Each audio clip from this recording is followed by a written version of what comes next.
Up with Jordan and Ron. Hi, welcome to Hooking Up with Jordan and Ron. I'm Jordan. I'm Ron. Thanks for joining us today. We have a guest who is a scientist today. So that probably Yay, makes you think, science. what does that mean? Science?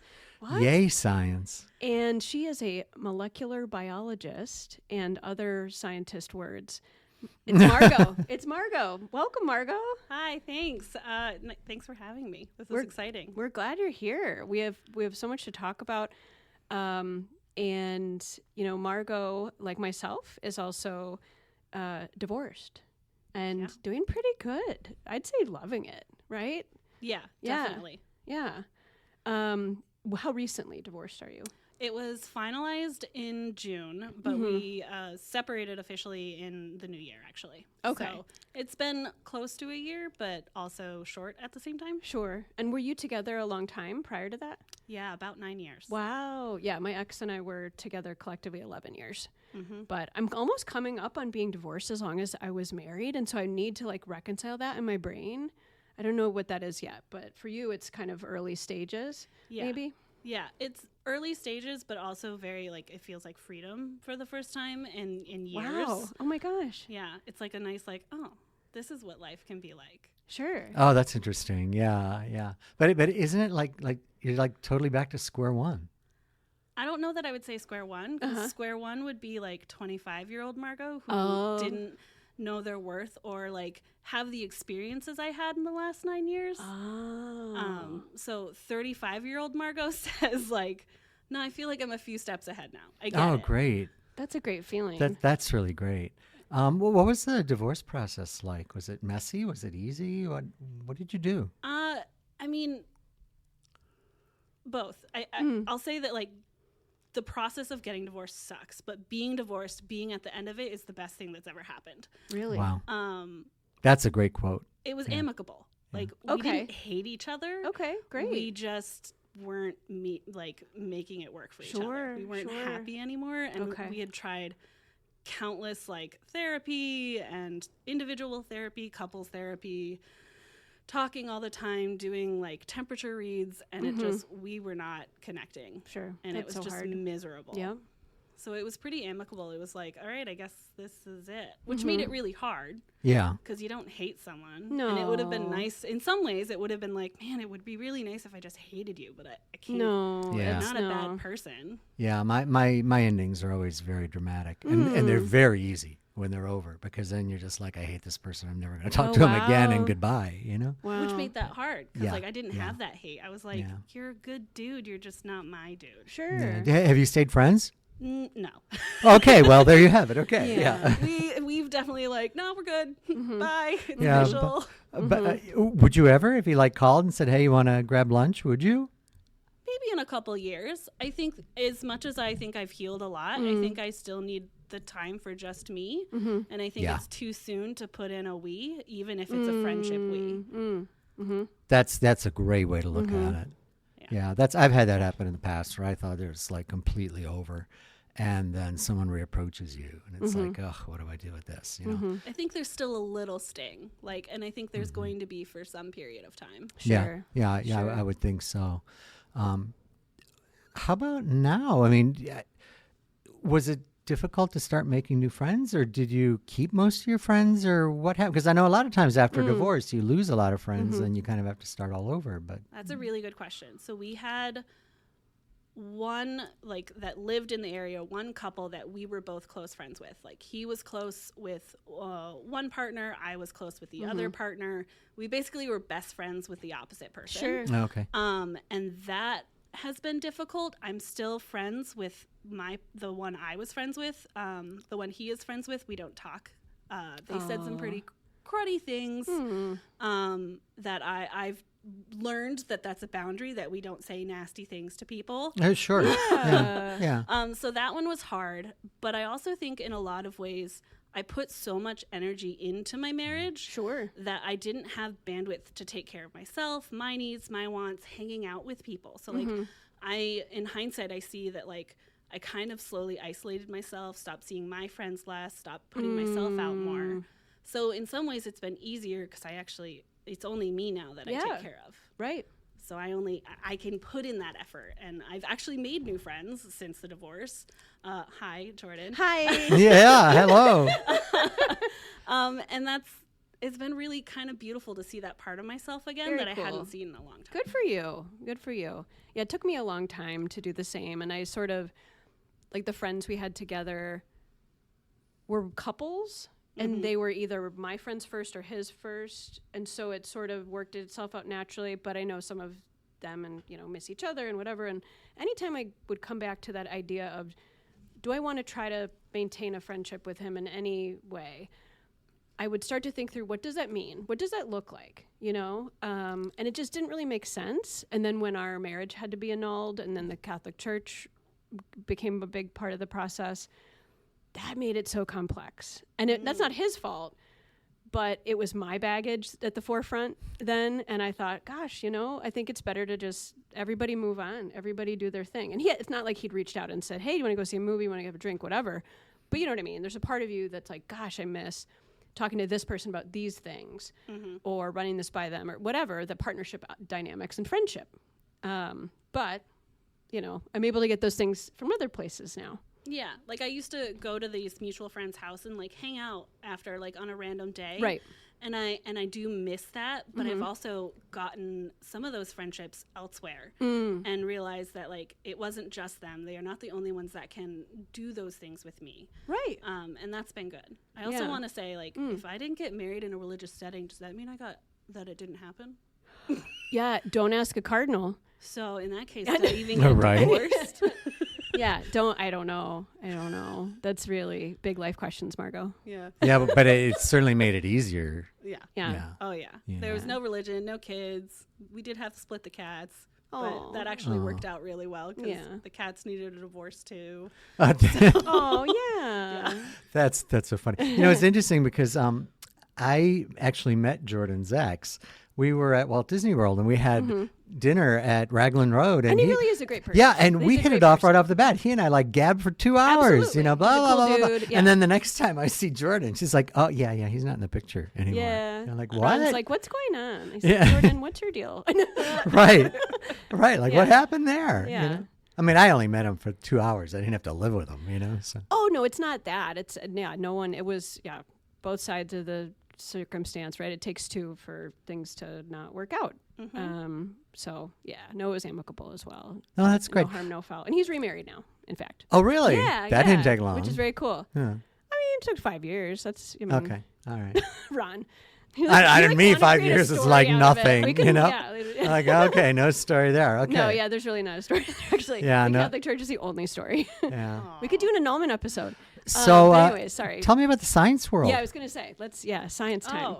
I mean, as a graduate student, I studied RNA biochemistry and the regulation of, so RNA biochemistry basically means I looked at like, what is this RNA physically doing? Like, what's its structure? How does it fold? Whatever. And I was studying the regulation of the RNA or rather RNA, how RNA is regulating bacterial processes. And then I realized about halfway through grad school that I didn't want to stay in science I didn't want to stay at the bench for the rest of my life. I didn't want to pipette. I didn't want to move liquids for the rest of my life. And so I was also with my now ex-husband. And so I moved to Michigan so that we could be together. And I got a job as a technician, staff scientist, lab manager here at the University of Michigan for a couple of years. So I was still moving liquids. And I realized really quickly that I still hated it. Wow. Like I was still over it. And I really started to learn the things I liked about science, which was more helping people figure out what they liked in science. So more of the management and mentoring.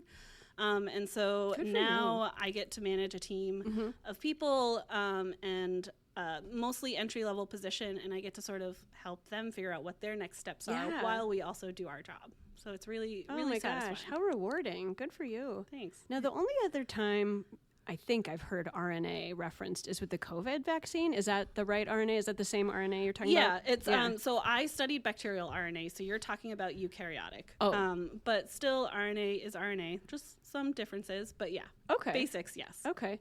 Does this mean you have a perspective on vaccines, or do you not? Are you? I'm not a virologist, so I will say my understanding is much more limited. Okay. So I'm not a virologist. I'm also not an immunologist.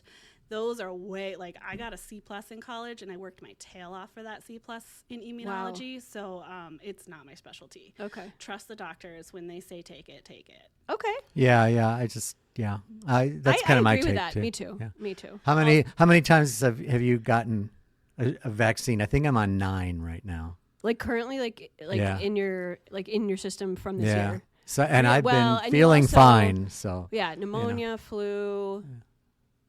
What'd you get?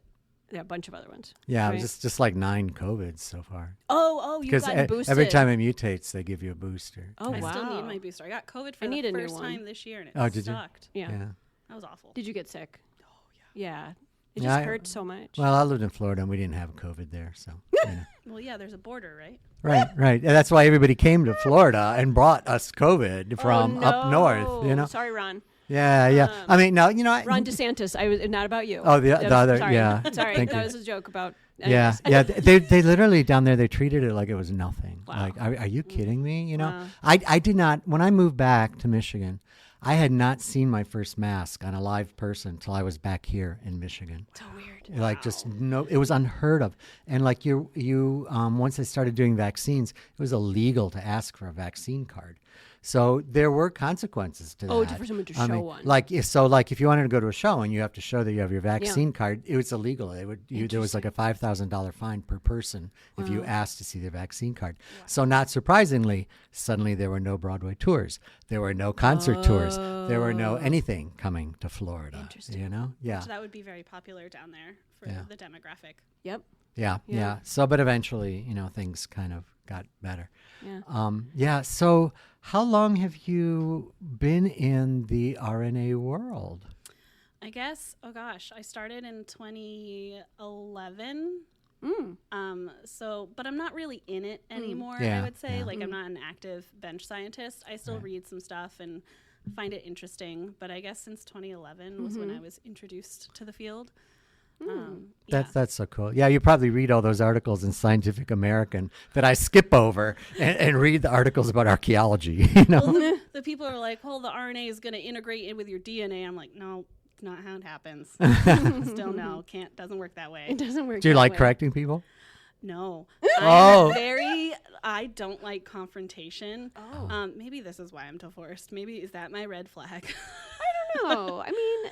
I don't like confrontation. And I also think that in those scenarios, they're not asking for you to correct them, and they're not in a state of openness to receive. Correct. No, they're not. I like that. So, not the environment I would, not the hill I'd die on, rather. Yeah. Do you have friends at work?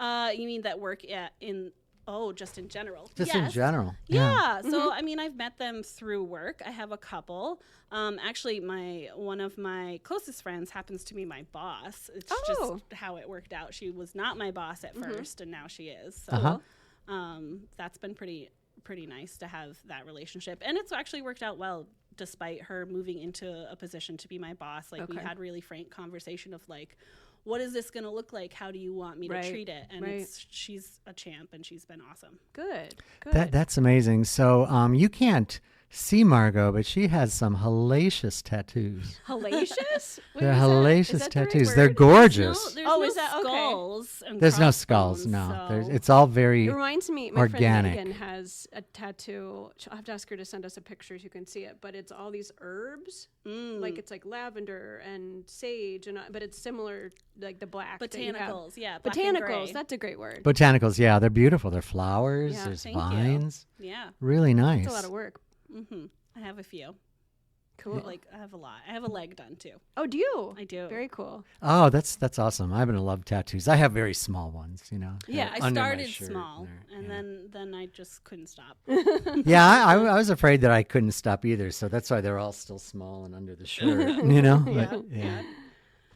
Anything else that you do in your free time, you feel like that sort of drives you towards friends and socialization and things that would be helpful for our listeners? Yeah, I mean, finding hobbies has been helpful. Okay. I think a lot of people say do that, but like for real, do it. Do something that you've wanted to do for a long time and just try it. So like, I don't know how long I'd wanted to try ceramics for, and I kept saying, I'm going to do it someday. It'll be great. And I never either had the money because I was a poor graduate student, or I didn't have the time or bandwidth. And I've been doing ceramics for 2 years now, and I've got some friends from there that have been great, friends that have led to other friends from that.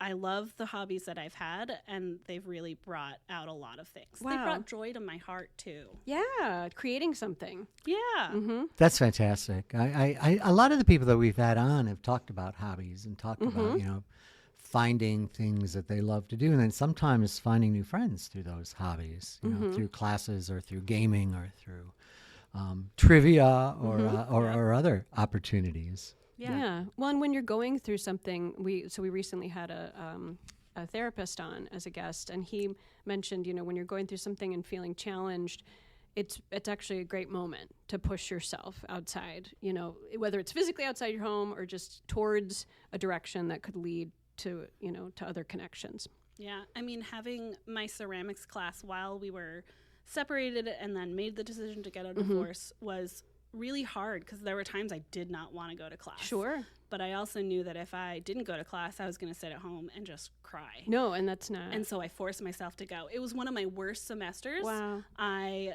also tried a new clay body that was really hard, and I don't think I'll ever go do that clay body again. But I did hard things, and a few months later, I met a really close friend of mine. And I've started doing trivia, and I've started doing all these things, and I'm like, wow, this is pretty cool. I'm having fun. Like, yay! So everything's good except for that heckin' divorce. I kind of like being heckin' divorced. Yeah, I can tell, right? Yeah, I'm not mad. And I haven't seen Jordan mad either after her divorce. So. Oh, thanks. Yeah, so there's life after divorce. There is. There is. And I actually identify as single now, to be honest. Whenever I answer a questionnaire, I always pick single. Oh. Yeah. I just had my first one, and it asked me, and I was like, I'm divorced. And I felt really good to write it down and check off that I'm divorced. For a while, too. And then eventually changes to it's single? only anyone's business that I choose to share it with because, before we know it, in 16 months, I will have been single longer than married. So that's interesting. Yeah. That's awesome. Yeah. Well, Margo, what makes you a good friend? Maybe this is also a lack of boundaries. Lack of boundaries can sometimes make close friends fast, I allow myself to be vulnerable, and I'm also a nurturer. Like, I love to make people feel loved and know that they're taken care of. Like, one of my friends recently was really stressed about some work thing, and I made a mental note, and I texted her the day of the thing, and I was like, hey, just letting you know, I've got you. That's the kind of thing I like to. Like, I'm cognizant. I know what's going on. And I just want you to know that I'm thinking about you when you're not there. So I think that makes me a good friend. Also, I'm funny. You are funny. And self-deprecating humor, divorce humor is my favorite humor. That's interesting because we also a few episodes ago we talked to a stand-up comic who actually works it also into recently his divorced. routines. But his answer was a little bit different. He was sort of like, where do you get your material? He goes, well, the things I'm most mad at is what becomes my. I'm like, oh, okay, Hey, we'd like to hear from our listeners as well. We'd love to hear what makes you a good friend. Send us email at HookingUpWithJordanAndRon at gmail.com. We're recording this a couple weeks before we are airing it, so we may have our website up, so you might be able to go there and even chat about that. But let us know what makes you a good friend. There also might be some changes in the world by that time. Yeah, we'll have a new president. Yeah. We'll see. Well, one way or the other, we're going to have a new president. Either way, sorry, that's true, no matter what. Or at least a new elected president, because they're not actually president until also true. January. Also true. So, I don't know. But that'll be coming up. Big changes in our cultural world here. We have loved having you on, Margo. Hope you had a great time. I did. Thank you for having me. Yeah, 20 minutes goes so fast, doesn't it? It does. Yeah, our listeners tell us that all the time. I actually heard recently that someone wanted to hear more. Yeah. So I don't know. Someone was like, "It just feels like you're just scraping the surface." Like, okay, Yeah, interesting. well, we can go deeper. Feedback received. How about that person get in contact with us, and we'll have you on as our next guest. Oh, interesting. And we will grill you for 20 minutes. Add 5. They wanted longer. 25. So 25 minutes. 25, yeah. All right. Thank you so much for joining us. To our listeners, again, drop us a line, HookingUpWithJordanAndRon at gmail.com. New episodes drop every Thursday. Thanks. See you soon.